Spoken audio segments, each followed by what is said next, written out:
Dustin Baker, VikesNow. We're still on a bye week, and we will be, depending on how your interpretation of bye week is, for 9 more days before the Vikings host the Cardinals, who won last night and will not fire Cliff Kingsbury quite yet.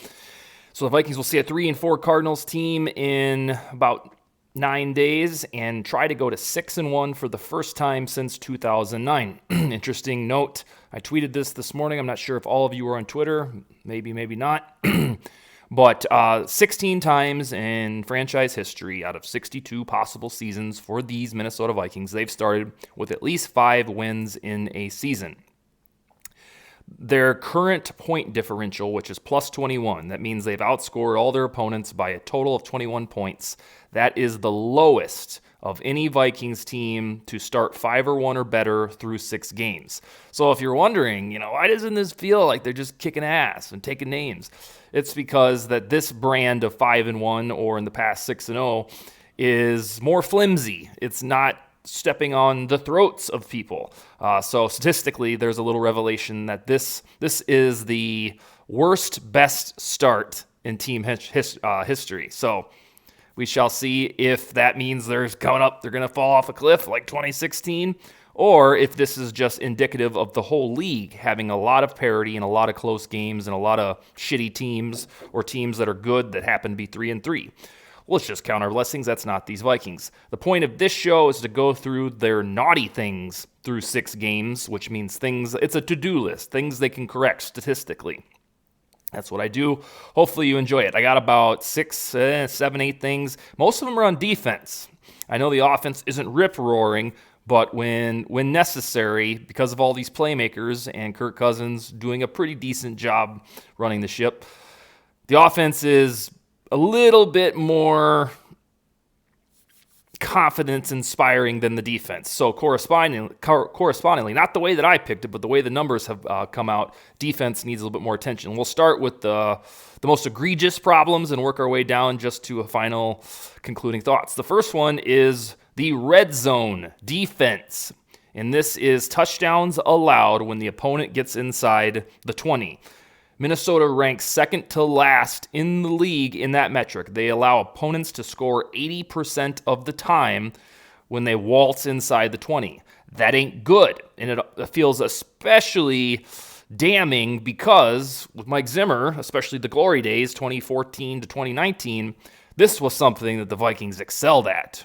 Even if they were downtrodden and a Zimmer defense let them walk down the field, usually they flexed inside the 20. This team isn't doing that. They're allowing chunk yards, and then when they get down in the red zone, they're like, yeah, just go ahead and finish and score. It's cool.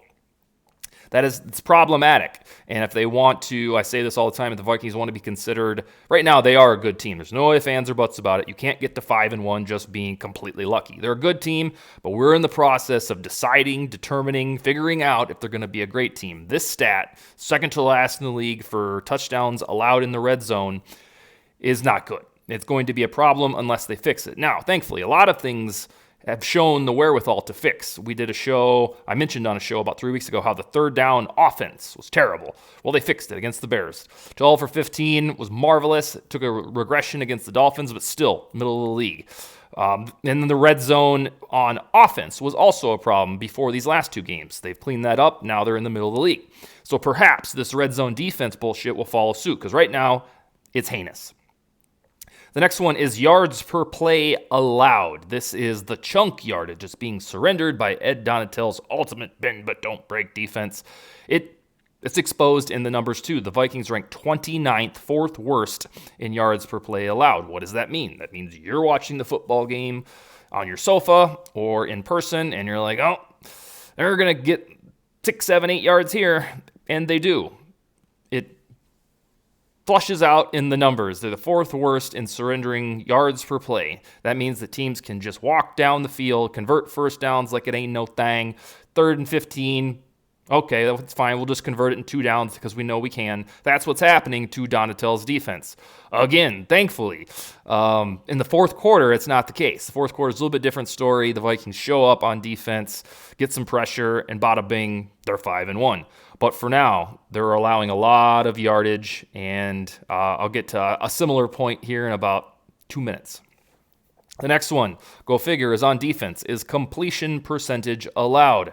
Opposing quarterbacks are passing to the tune of 68.6% against the Vikings. It's as if they're playing Drew Brees every week in terms of proficiency in completing passes. What does this mean? Well, the corners haven't played terribly. Cameron Dantzler's doing pretty well, makes some plays. Peterson's getting hotter as the season goes on. He looked absolutely tremendous against the Dolphins. But generally speaking, when the quarterback drops back to pass, he's going to complete it. And just like the yards per play allowed, the Vikings rank 4th worst in the world for completion percentage allowed. Dudes complete passes against the Vikings, and they haven't shown any desire to fix it as of yet. The next one teeters dangerously close to yards per play allowed, but I have to lift it up, is yards allowed in general.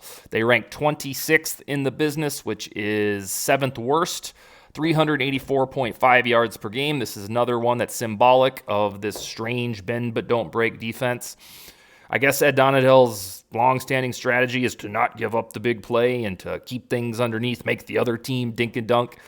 And again, all of this, I always say, I guess it's working because the team's 5-1. However, these are things that can be markedly improved as the Vikings rank 26th in yards allowed on defense to these 6 other teams they've played.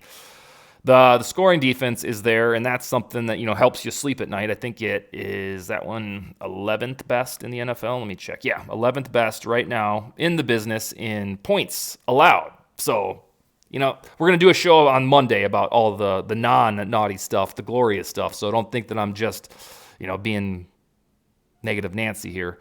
We're going to cover all the bases. That'll be Monday on the positive stuff. But right now we're doing the naughtiness, and yards allowed to opponents is one of them, 26th in the NFL. All right, that's it for the defense, but let's go into the offense stuff, and I guess this next one is joint custody. But right now, Kevin O'Connell's team ranks 25th in time of possession. Now, a lot of this, I think, has to do with the way Kirk Cousins has been given the green light to, hurry up the offense, call audibles for the first time in his Vikings career. And when you're 5-1, there's not too much to bitch about. But usually, teams that are cruising into the postseason with eyes on February are right side up in time of possession. These Vikings are upside down. 25th is 8th worst in the world. Why does that matter? Well, that's the suspect defense that gives up oodles of chunk yards. That means they're on the field all the damn time. And if it was flipped, if the Vikings were 8th best in this metric, well, then the defense wouldn't have to work as hard. But then again, this is probably a stat where O'Connell is learning himself as a head coach.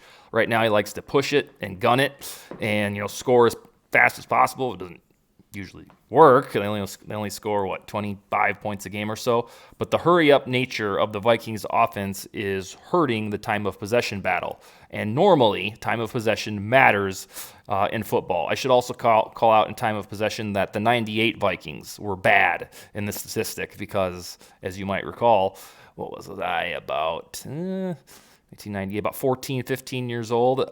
They just scored in a jiffy.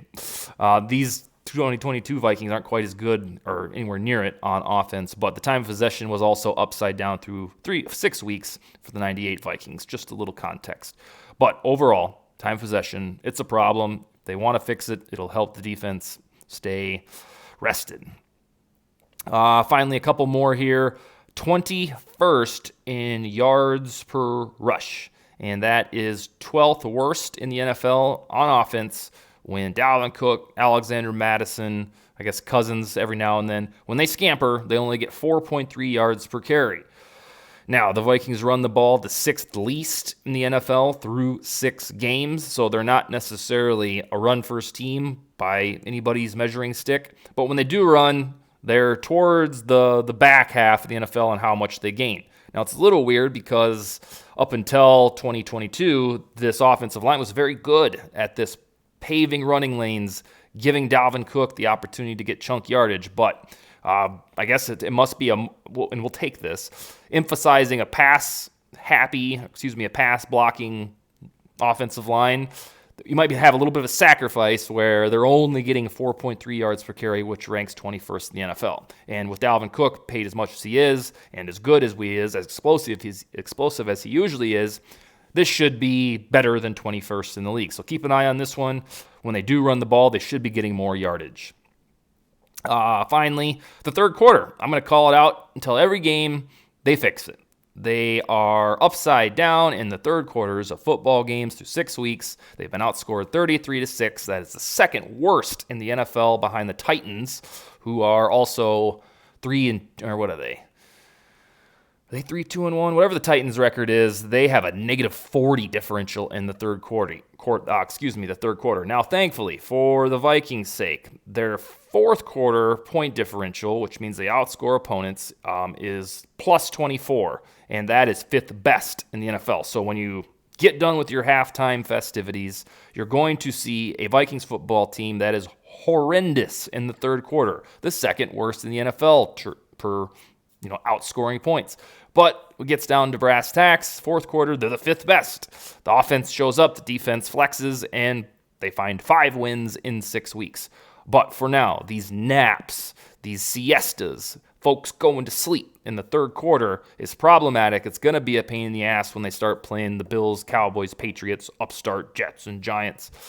Because right now, just hanging on and doing well in the fourth quarter will not forgive all sins of this third quarter stuff, because it's a serious problem.